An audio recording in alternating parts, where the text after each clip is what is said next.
സുധാ മേനോൻ ഫേസ്ബുക്കിൽ എഴുതിയ കാലിക പ്രസക്തമായ വരികൾ ഏതൊരാളും വായിക്കേണ്ടതും കേൾക്കേണ്ടതുമാണ്. അത് ഇങ്ങനെയാണ് ആരംഭിക്കുന്നത്.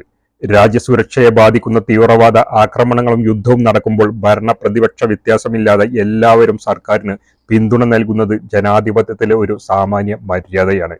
ഓപ്പറേഷൻ സിന്ദൂരിന് ശേഷം സർക്കാരിന് പൂർണ്ണ പിന്തുണ നൽകിയ ഇന്ത്യയിലെ മുഖ്യ പ്രതിപക്ഷമായ കോൺഗ്രസ് പോലും അമേരിക്കൻ പ്രസിഡന്റിന്റെ അവകാശവാദങ്ങൾക്ക് ശേഷം മാത്രമാണ് ചോദ്യങ്ങൾ ചോദിച്ചു തുടങ്ങിയത്. പഹൽഗാമിലെ ആക്രമണത്തിനു ശേഷം ബീഹാറിലെ റാലിയിൽ പ്രസംഗിച്ച പ്രധാനമന്ത്രി എന്തുകൊണ്ടാണ് സർവകക്ഷി യോഗത്തിൽ പങ്കെടുക്കാത്തതെന്നും പാർലമെന്റിന്റെ പ്രത്യേക സെഷൻ വിളിച്ച് ജനപ്രതിനിധികളെ വസ്തുതകൾ ബോധ്യപ്പെടുത്തണമെന്നും പ്രതിപക്ഷം ആവശ്യപ്പെടുന്നതിൽ എന്തെങ്കിലും തെറ്റുണ്ടോ? അത്തരം അവകാശം പോലും ഇല്ലെങ്കിൽ എന്താണ് നമ്മൾ ജനാധിപത്യം എന്നതുകൊണ്ട് ഉദ്ദേശിക്കുന്നത്? എന്നിട്ടും കോൺഗ്രസ് പാർട്ടിയെ വിഡ്ഢികളും പൊട്ടന്മാരും രാജ്യദ്രോഹികളും ദേശവിരുദ്ധരുമാക്കാൻ പലരും മത്സരിക്കുന്ന കാഴ്ചയാണ് കാണാൻ കഴിയുന്നത്. അതേസമയം 2008 നവംബർ 26 ബോംബെ ഭീകരാക്രമണം നടന്നപ്പോൾ എന്താണ് അന്നത്തെ പ്രതിപക്ഷമായ BJP ചെയ്തതെന്ന് ആർക്കെങ്കിലും ഓർമ്മയുണ്ടോ? ആദ്യം സർക്കാരിന് പൂർണ്ണ പിന്തുണ പ്രഖ്യാപിച്ച BJP ഒരൊറ്റ ദിവസത്തിനുള്ളിൽ മലക്കം മറിഞ്ഞു.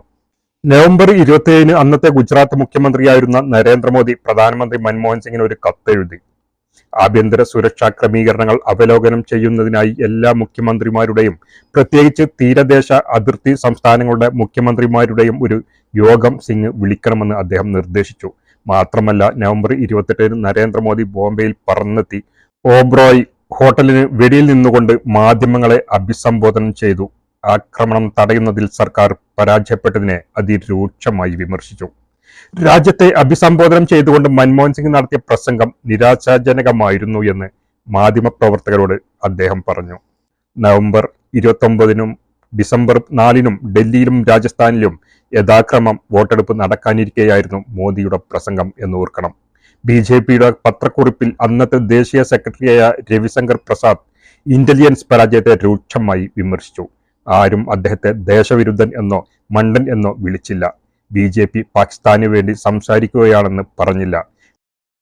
തീർന്നില്ല, രാഷ്ട്രം നിരവധി സാധു മനുഷ്യരുടെ മരണത്തിൽ വിറങ്ങലിച്ചു നിൽക്കുന്ന ആ അവസരത്തിൽ ഒരിക്കലും ചെയ്യാൻ പാടില്ലാത്ത വളരെ മോശമായ ഒരു പ്രവൃത്തി കൂടി അവരുടെ ഭാഗത്തു നിന്നും ഉണ്ടായി. പിറ്റേ ദിവസം 2008 നവംബർ 29 രാജ്യത്തെ പ്രധാന പത്രങ്ങളിൽ BJPയുടെ മുഴുനീളൻ പരസ്യങ്ങൾ പ്രത്യക്ഷപ്പെട്ടു. എന്തായിരുന്നു തലക്കെട്ടെന്ന് ഓർമ്മയുണ്ടോ? രാഹുൽ ഗാന്ധിയെ പപ്പുവാക്കുന്ന മഹാബുദ്ധിമാന്മാർക്ക്. കറുത്ത പശ്ചാത്തലത്തിൽ ചുവപ്പ് നിറം കലർന്ന വല്ലാത്തൊരു പരസ്യം ആയിരുന്നു അത്.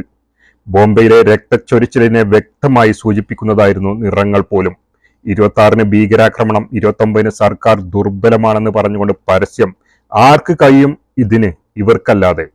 കൊല്ലപ്പെട്ടവരുടെ ചിതയാറും മുമ്പ് തന്നെ രാജ്യം നേരിട്ട ഭീകരാക്രമണത്തെ 2 സംസ്ഥാനങ്ങളിലെ തെരഞ്ഞെടുപ്പ് വിജയത്തിനായുള്ള ഉപകരണമാക്കാനും പ്രൊഫഷണൽ പരസ്യം ചെയ്യാനും BJPക്ക് ഒട്ടും മനസാക്ഷി കുത്തുണ്ടായിരുന്നില്ല. കോൺഗ്രസ് അതൊന്നും ഒരിക്കലും ചെയ്തിട്ടില്ല. എന്നിട്ടും ന്യായമായ ചോദ്യങ്ങൾ ചോദിക്കുന്ന കോൺഗ്രസിനെയാണ് ഇന്ന് ദേശദ്രോഹിയാക്കുന്നത്. രാഷ്ട്രമുണ്ടെങ്കിലേ രാഷ്ട്രീയമുള്ളൂ എന്ന് അന്ന് മോദിക്കും BJPക്കും തോന്നിയിട്ടില്ല. പക്ഷേ സ്മൃതിനാശം സംഭവിക്കാത്ത ധാരാളം സാധാരണ മനുഷ്യർ ഇവിടെയുണ്ട്. വിശ്വപൗരന്മാരല്ലെങ്കിലും ദേശീയ പ്രസ്ഥാനത്തിന്റെ മഹനീയ പാരമ്പര്യമുള്ള ഒരു പാർട്ടിയെ അനാവശ്യമായി അവഹേളിക്കുമ്പോൾ സാധാരണ പൗരന്മാരായ അവർ പറഞ്ഞുകൊണ്ടേയിരിക്കും, ഓർമ്മകൾ ഉണ്ടായിരിക്കണമെന്ന്.